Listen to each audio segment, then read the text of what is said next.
What's up, everybody? My name's Corbin. Welcome to the MrMaple Show. We're here with Paul Spears today. He's going to be breaking down his top 5, not his absolute favorite, but we're talking about spring interest in Alabama, man. South Alabama. South Alabama. For all the people out there that love some heat, man. And humidity. He's going to be telling you his peak top 5 spring interest, man. So what's it like out there gardening, man, whenever you're out there in that hot Alabama sun? Man? Hot and humid. That's the only way I can describe it. Yeah, man, I was looking at your list. You got a pretty nice list. You know, some of the stuff there that's working there, that, you know, it works great everywhere, but it's awesome to hear that it's working in that real nice southern area, man. Let's get started with number 5. Okay. What's your number 5 spring interest? Number 5, Beni Hoshi, Ruby Stars. The colors on that throughout the spring just are, you know, eye-popping. Just constantly changing, and just love it. It's one I constantly find myself taking photos of. Yeah, man, I love like that initial push, that cherry red color that you get with that lime inlay. It's just such a beautiful tree, and something that I really started to love about those red maples is I love whenever they go like that yellow fall color. Yep. Is that something that you get a lot out there in Alabama? We don't get a lot of fall color because usually the frost and the temperatures don't work out. Occasionally we do, but I'm more into spring interest because it's more reliable for us down there. And do you like the shape of this one too, man? I do. It's just kind of that like nice compact shape that is going on there. I just love the form of this one. This is one that I feel like is in, it's easily recognizable by its shape whenever you see it out there in a specimen size. And you find that perfect spot in the garden. Not too much sun, not too much shade. It pops. Yeah, I love that one. Beni Hoshi, find it as Ruby Stars sometimes. Let's move on to your number 4, man. Okay. Number 4, Amagi Shigure. You can see it a mile away. Yeah, I mean, this one is one of my favorites too, man. I'm always talking about Amagi Shigure. Actually, I have 2 of them. One in Cherokee where it's handling some really heavy shade. Kind of a little bit more moist soil too, so it got established in there. Yep. That color in the springtime, man. I mean, I got 2 of them, one in pots and one in a pot, and I got it a little too much sun. And what happens is it bleaches out right in the middle of the lobe. It's white, you know, it almost goes white. And it's just unbelievable. The photos so well. The range on this one, where it's like moves from those like metallic-y kind of like picked up like fuchsia colors to I've seen it like almost like a yellowish green. It's just such a like a versatile reticulated variety, and like you said, having it in that pot and figuring out where like that perfect spot to have it is something I would recommend with any reticulated variety, honestly. And you ready for number 3, man? I am. Let's get it. Number 3, Kristin Star. I can't say enough about it. It's just beautiful. Yeah, Kristin Star. That orange color, man, like, I know people are talking about some Marmalade, and who knows, we might be talking about Marmalade at all, further in the future. But that Kristin Star, man, it is a pretty quick grower. It is. It can handle some of that sun, and then like that pink and oranges mixed in there. I love how like as you look at that leaf too, like more colors kind of start to emerge, man. And then it fades to a yellow a little bit more in the spring, you know, like a lighter color. What are some things you like to pair that one up with, man? Like, oh, I got a purple ghost right behind it, you know. I mean, that's a great combo right there. I love how with those yellows, like Tim's always talking about, it brings out all those other colors. And that purple and yellow combo, man, it's like that high contrast. And it's like a softer kind of match, and it's it's beautiful, and like especially with all that changing. Super awesome combo. I love Kristin Star. Yeah, and I got them both right under a river birch. You know, in South Alabama, it can't handle full sun, but if you place it just right, you can grow it.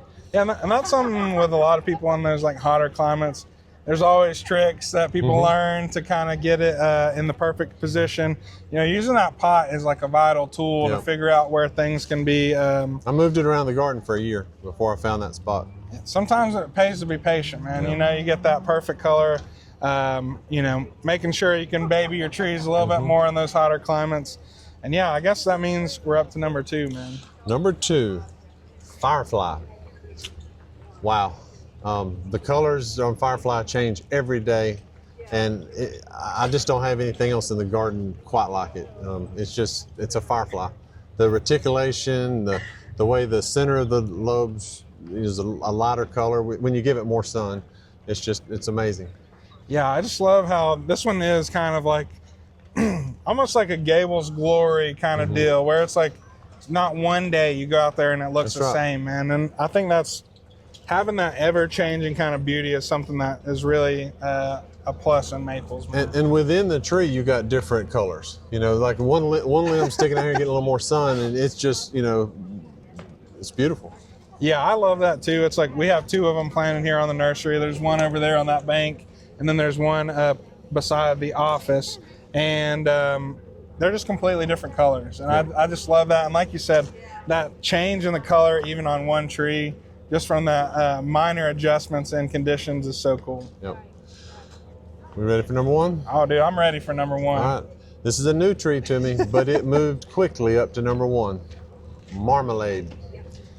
Man, I've heard the word marmalade, I mean, maybe a couple hundred times so far in open house. I think that's kind of, it might have been pushed to number 1. That's the one everybody's looking for. What do you like about it, man? Well, first of all, the tree was named perfectly because it's just like marmalade. The color when it first comes out is just orange as anything I've ever seen in the garden. I mean, you don't have that color typically in the garden unless it's an orange flower, but it's beautiful, and it holds its color quite a while for me in South Alabama. It's fading a little bit now to a light yellow, but it's unbelievable. I know. I was just sitting here thinking, I'm like, very beautiful tree. Something that I was just sitting here thinking of, the azaleas have been blooming here, man.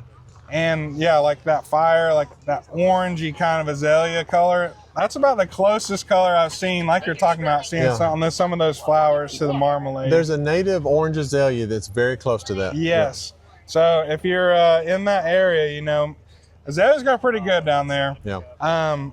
But yeah, marmalade, man, people can't get enough of that. It is really just like, I love whenever, you know, you have these crazy trees like Orange Dream or Katsura, and people just come and they crank it up all the way. And I mean, that's why I love Talon Buchholz, man. He is I love Katsura too. It was an honorable mention on like probably number 5. But I know I'm seeing a little. I think you like the oranges, man. Those oranges and reds, yellows going on. Yeah.